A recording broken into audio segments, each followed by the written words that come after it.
Let's talk money, specifically the salaries players earn in Europe and why it's more relevant than ever. With the NBA's second apron making it tougher for teams to sign role players on favorable terms, the EuroLeague has increasingly become a destination for talent, including former NBA players. In this video, I'll break down the top 11 highest paid EuroLeague players, 8 of whom have NBA experience. So what are the financials keeping them out of the NBA? While not anywhere close to the level of NBA max contracts, EuroLeague salaries are comparable to the average NBA player's income. It's worth noting though that the numbers I reference here are net, in other words the actual take-home pay. So when comparing to NBA salaries, it's fair to assume the gross amount in the NBA would be nearly double. If I mention a player's salary in Europe to be 2 million euros for instance, that would be roughly equivalent to 4 million in the NBA before taxes. Given the limited financial transparency in European basketball, these figures reported by my colleague Donatas Urbanas are the best available, but weren't public information. Now, let's begin. Tied at the 10th spot are Willy Hernangomez from Barcelona and Darius Thompson from Anadolu Efes.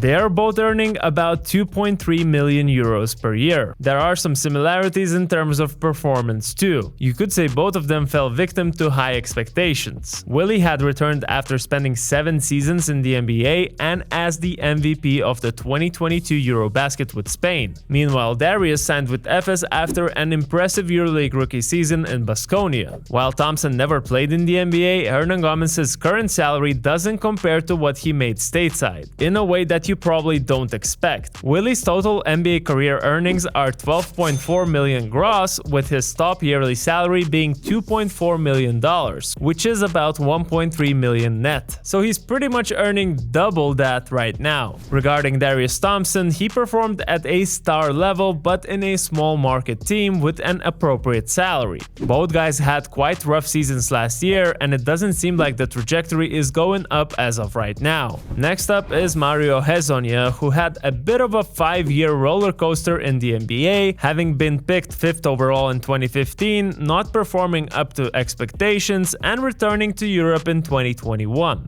Now he finds himself as the 9th highest EuroLeague earner with 2.4 million euros. In 2024, Real Madrid saw enough potential to hand him a massive 5-year deal, which included an NBA exit clause just in case. Coming off a season where he led Real in scoring, the Croatian is arguably in his prime right now and the salary and position in the top 10 is definitely justified. Then there are 3 guys tied for the 6th, 7th and 8th spots. Nikola Mirotic, former highest paid EuroLeague player, earns 2.5 million euros, although realistically speaking that amount is definitely higher. During his time at Barcelona he was earning 5 million euros a year, but in 2023 offseason he was released by the club before the contract actually expired. After negotiating with 2 Belgrade clubs, he settled for a deal with Olimpia Milan for around 2.5 million euros a year. And get this, Barca still owed him over 20 million before taxes on his old contract. So technically he's now getting paid by 2 teams, one of which he's no longer playing for. While he has missed almost half of last season due to injuries, he's still one of the top players in the league.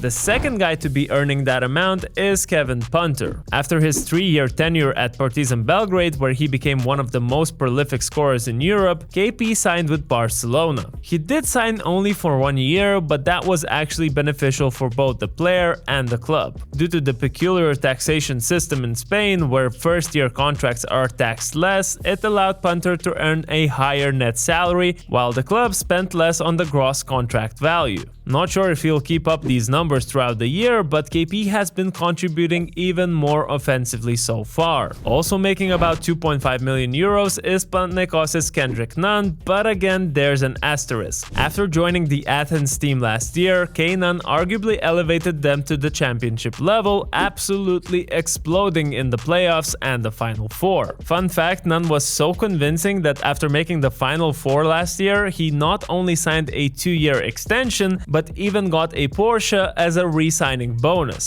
I'm sure Panathinaikos' owner isn't regretting his extra perks for motivation, as Nunn currently is having an even better output statistically, and it seems like he might have the MVP trophy as well as the EuroLeague championship in his sights. Before we look at the top 5, I really want you to pay attention for the next 20 seconds. Myself and a BM Plus member Adam have started a second BasketNews channel called Outside the NBA. There we talk all things NBA, including the latest news and narratives, as well as some longer form videos with tons of research. We would really appreciate if you give our NBA content a shot. All the links are in the description below, and now back to the video. Here we enter the top 5 and find another Panathinaikos man who made the most headlines last year, Kostas Lukas, and his 2.6 million euro contract. At first, it was reported that the legendary EuroLeague guard made his move from Olympiacos to Panathinaikos by signing a 3-year 10 million euro deal. However, in reality, that amount is slightly less, with the Greek's estimated annual salary being about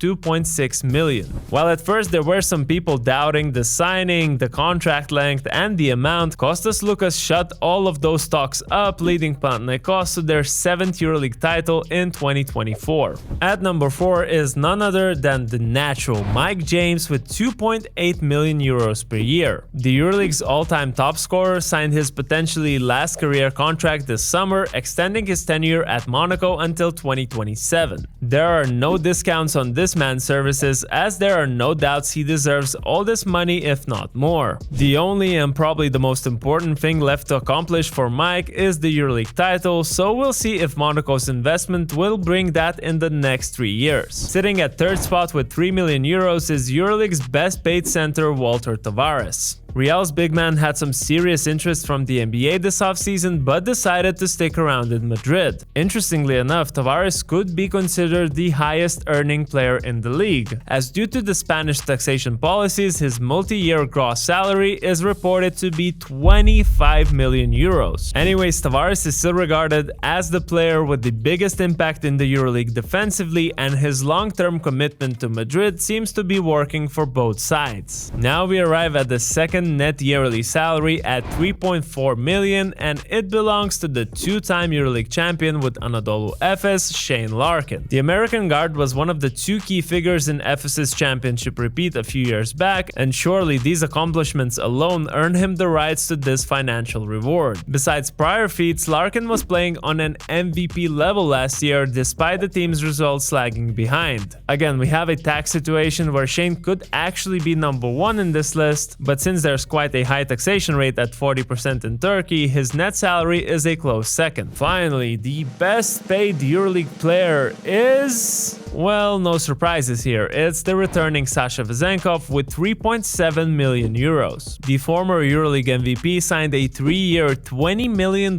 contract with the Kings in the 2023 summer. If we divide that by 3, convert to euros, and look at numbers after taxes, that's about the same that he's earning right now with Olympiacos Piraeus. No wonder Sasha decided not to stick around in the NBA after being traded, as money was the same in Europe while his role in the team was significantly different. He has come back in as strong of a shape as he left, and currently is the frontrunner in this season's MVP race. So that's the top 10 or 11 EuroLeague player salaries of the 2024-25 season. And here's the thing, in the NBA the average annual salary might be around $11.9 million, but a lot of guys aren't seeing even half of that after taxes. Plus, when you look at the median NBA salary, it's closer to 6.2 million, aka around 3 million net. Hence, it makes sense why many of these EuroLeague stars choose to stay or come back. Add in all the extras like being the main guy on their team, having the best fans in the world, and in some cases better cities, and it's pretty easy to see the appeal. What do you think about the top 10? Who's over or underpaid in your opinion? Let me know in the comments below. Also, don't forget to check out our second channel, like this video, subscribe for more content, and I'll see you in the next one.